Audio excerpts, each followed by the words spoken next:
let me just start off by saying I started late. When I joined my first band, it was the year 2000, and I was 19 years old. I had gotten my first acoustic guitar when I was 17, and my first electric guitar and amp when I was 19. Like the same year I started my electric rock band. So there was a lot of learning. It was definitely a learning curve for me. Uh, but my band, all three of the members, other than me, were had all prior experience in bands, but were all rusty. They hadn't been in bands in a while. All three of them. So believe it or not, even though I started out I didn't even know how to do a bar chord.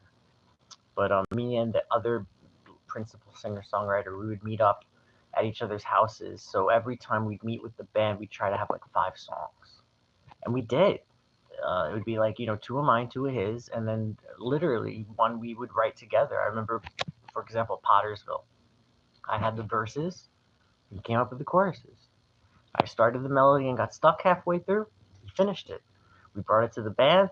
Mike picked up the guitar, drummer. He came up with the middle eight and the bridge. And then Kevin, our bass player, he was so melodic. He was like he was playing a solo through every song. He came up with a melody that I adapted and turned into the lead guitar part. So I mean, that's truly a song that all four of us wrote, and we had many songs like that. And this was my first band, and that's one of the most beautiful things a band can do is not when they're like the Strokes and Julian Casablancas tells every member exactly what part to do. Drummer play like my demo drum machine played. Albert played the lead like you heard in the left ear, and Nick played the bass. You know what I mean? Like, well, no, Nick doesn't play the bass. Nick plays the lead. He's all the stuff that people like in Reptilia. And anyway, what I'm saying is I didn't know how good I had it, and I love that band, and I was the Paul McCartney of that band, as in the one that everyone hated, the one that was really talented. I also share the birthday of Paul McCartney, but like basically, I was the glue that kept everyone together, and I was the driving force. I was the one mailing the CDs to all the blogs and getting all the gigs, and calling all the radio stations and doing all the stuff that needed to be done. I was the band guy. I was the manager, and then my boyfriend became our manager. I mean, it was pretty cool. I didn't realize how good I had it though, because since then I started with JSE in around 2002, 2003, because Kevin Sacco, the other principal songwriter, he got called off to war. He's a Marine. He is a Marine. Sorry. And Mike Finnerty said, if you ever go solo, you should call yourself the J Sharp Experience. And we thought that was so funny. And we started booking gigs, me and Natalia, acoustic. And then Mike would come and play. So it'd be me and Natalia and Mike. And then our first show as a real band was all the way later in 2008. By then, I had been recording all these demos with Jared. And Jared shares the same initials as me, Jared Soshinsky. So it's JSE again. So he told people it was the Jared Soshinsky experiment. And I would tell people it's the J Sharp experience. But, we're just kidding. When we had like interviews and zines and blogs and stuff, we would literally say it doesn't stand for anything. Or we'd say we'd make it up the night of the show. So we had the Jackalope Shreds Elk, the Juice Slayed Easter, Just Snorted Ecstasy, Juicy Secretion Excrement. I don't remember all the. There's so many disgusting ones we came up with. But like Natalia wanted her stage name to be Volva Con Carne, or maybe Mike wanted that to be her stage name, and then she wanted his stage name to be Wheelbarrow Tinderbox. I like both of those names a lot. Mine, of course, was Poindexter Q, like QT. QT, get it? Poindexter Cutie. With the Q, I don't remember what it stood for. Quentin, maybe? Poindexter Quentin, and it was Twinkle Bottom. Oh my god. Can you imagine someone with the name Twinkle Bottom?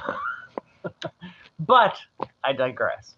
So anyway, I'm here and I'm working on Audacity. I'm trying to finally get my workflow back to where, it was super productive. But what I was trying to say, what this story started out with was, this is egotistical, by the way. It's a song called Sad City Sighs. Not like, sighs. Of course, I want you to picture that. But it's the sighs. It's the big city. And for years, we were calling it egotistical, which is such a stupid name, but people seem to respond to it. So I can't get rid of it. So it's Sad City Sighs, and then in parentheses, egotistical. But all these years ago when I started, when I was in that band, and there were lots of songs that I was writing that were too aggressive, too punk, too indie rock, too whatever. I was new at this, so my songs, my scope, my musical tastes are all over the map. So like I'll write a sad country song, and then the next day I'm doing techno, and then the next day I'm doing beats and rap, and I really do all types of music, all genres, and I knew enough to bring like all the rock and guitar stuff to the band, but even so, there were so many songs that got shelved. And some of them got shelved for Black Tiger. Some of them were shelved for False Alarms. A couple of songs got shelved until the Scarfs. Anxiety, um, Changes, Reknown. Those were all rejected Stereolite songs. So I had been writing a lot, and I had a 2-week vacation at Petland. I was a manager. I had my own store, and it took me 2 weeks off, and it was a staycation. I was all alone in the house for 2 weeks. I had my headphones on, and I created my first album called the Headphones Album. And it was an album, I guess a gimmick, but the gimmick was good. It was a true gimmick. It wasn't made to be a gimmick. It was just how I made it. I made it mixing it on headphones. I had not yet realized how drastically different things were. But Jared went to audio engineering school. So did our friend Deshaun, our dearly departed Deshaun Coram. He went to audio engineering school. Deshaun actually mixed and mastered our first demo for the Stereolites. We had a 6-song EP. Lately, The Martyrs of Rock and Roll. I think Sit and Wait, Oceans, the song that can save the world, maybe. I think I'm really off on this. And Over Now is definitely on it. But I think a couple of those songs are on our second EP, which is called Secondhand Lives. But I digress. What I'm trying to say is Deshaun had the 8-track and the digital know-how. He knew all the tricks, all the ducking, all the side chaining, all the fader. He was the fader jockey of the millennium. And I was an apt pupil. I was a very good student, and I learned a lot from him. And Jared had been working at the Looking Glass. Philip Glass's Looking Glass Studios, and some days he's running cables for Bjork. Some days he's hitting the record button for David Bowie and Tony Visconti. And he said Tony Visconti is funny because he introduced himself as Tony Visconti. Like, how you say your name's Jason or Jeff or Joe or Bob or Jimbo? He would go over to people, "Hi, I'm Tony Visconti." I mean, if I was Tony Visconti, I told Jared, I said, if I was Tony Visconti, I'd introduce myself like that. So that became all this knowledge. I take everything. I don't care where the source is from. I'm not cynical. There's an episode of Curb Your Enthusiasm that was just on, and I don't think Larry David's a cynic. I think it's a character he's playing. He says it is. But there's this part where someone has a stroke, and he's on this text chain. And even though there's some positive things, says he immediately disregards all of it. So see me, even if I was annoyed at a text chain, I know it's a TV show, and I shouldn't be thinking this way, but I am. I could glean information, knowledge from anywhere, any source. It could be a bum, a homeless person, a bad experience. You take the good out of the bad. That's what I do. I'm trying to be like a sponge. I try to take lessons and knowledge from everything and apply it. And that's all I'm saying. Jared taught me a lot with Pro Tools because Jared was the true engineer in-house. And then I wound up working at a recording studio myself. I started working at the Jazz Studio, Michiko Studio in Times Square. So I also worked with a number of celebrities like Woody Allen and Christian. What's his name? You know his name, the jazz guy, Christian. I'm blinking out on his name, sorry. That's so unlike me. Anyway, Headphones album. Oh, what I was going to say was this was back, 2002, I'm saying. 2002, 2003, the start of the JSC. Some of the rejected demos from the Headphones album were Son of Christ, Up There I Don't Care, which became Apathy on the Sparfs album. I'm just saying I had a lot of music, and as far back then, 2002, Jared taught me that a trick, because it's hard for people to define what makes a good mix, what makes a good master. But once you know it, once you hear it in your head, once you hear a good mix, a good master, and you know what it is, and you know exactly how to get there. That's the thing. A lot of people who are making music are just taking stabs, shots in the dark, guesses. Like, it sounds good, and then they do something else the next time, and oh, that sounds good too, but the two things sound radically different. And that's okay. I'm not dissing people's methods. I'm just saying what I learned how to do that helped me. This is a trick anyone can do. I still recommend it. Is take your great mix, and of course, people are mixing in these great. This is the problem that everyone says that they have this home setup, these nice speakers, and even if you don't have nice, I never bought high-end audiophile stuff. I always bought low-end or middle of the road, just like $79 monitors, because if I can get them to sound epic there, they're gonna sound amazing when you go to the big recording studio, when you go to the nice sound systems. But the trick is to downsize. So Jared always told me to bounce your mixes out onto a boombox, and we literally would put everything on an audio cassette tape. Yes, a tape with a terrible fucking trebly bass, and the tape sound like this. You know what I'm talking about? And we put it in his car stereo. So we would take our cassette of our fucking high fidelity 24-bit 44.8 kilohertz audio, put it on car is like fucking Miata. Miata. I'm kidding. You didn't have that. And if it sounded good there, if the disconnect wasn't too drastic, that's when you knew you were either got it or you're at least know you're in the right direction. So I started doing that. I didn't have a car ever. I've never owned a car. I've never driven anywhere really other than in Florida.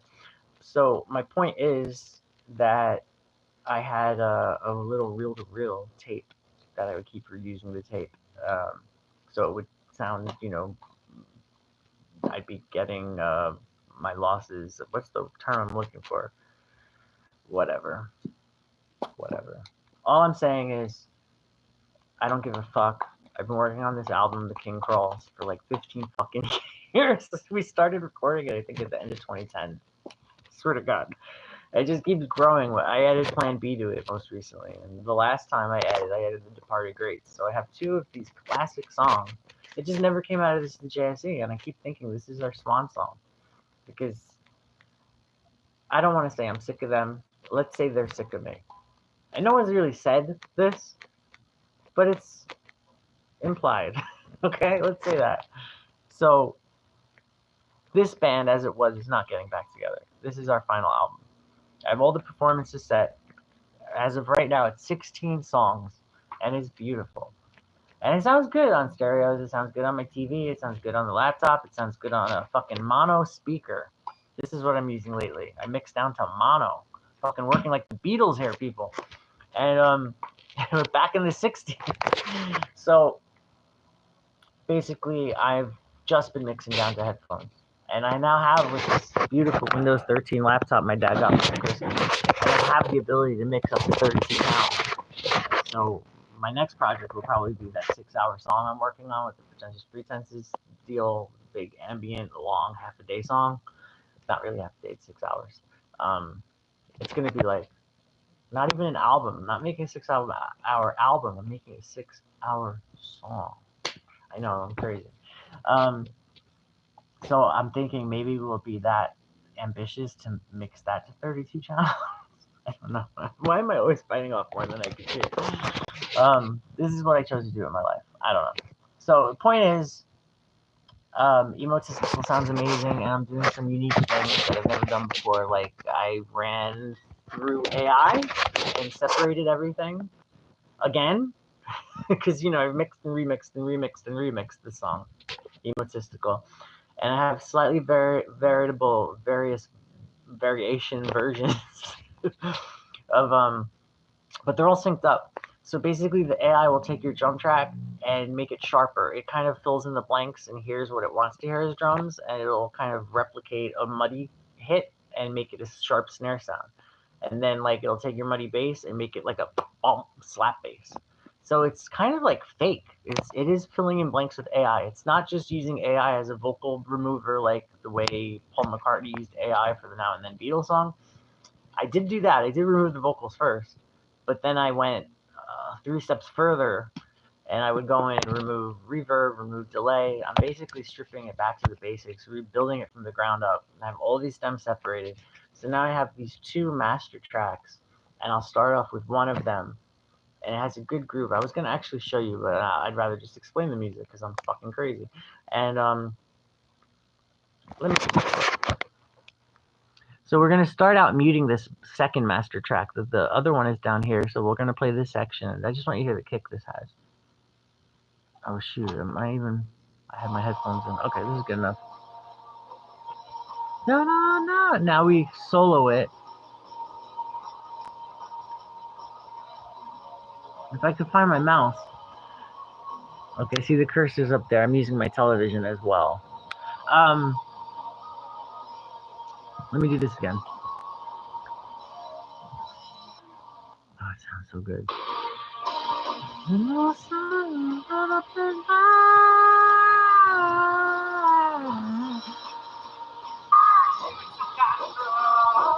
And now watch, now I'm gonna play them both. Oh, I love it. You can't hear the bass though. Fuck. Alright. I can't do it justice with this crappy phone microphone and playing the laptop audio speaker. But trust me, when it's gonna be my second headphones album. When you hear it on headphones, even when you hear it on this mono, this is an extra bass mono speaker. Even though it's mono, it sounds incredible. Sony made an incredible product. I saw YouTube online say they Sony released the worst ever USB. People just like to be naysayers and try to be provocative. And I mean, yes, I used to do that for years, but I'm just so sick of it because everyone's doing it. I was the originator. And now I'm going to end it all. I'm going to finish it all up because I'm going to do everything I intended to do better than anyone else. Bye-bye. Wow, like it was some kind of crap.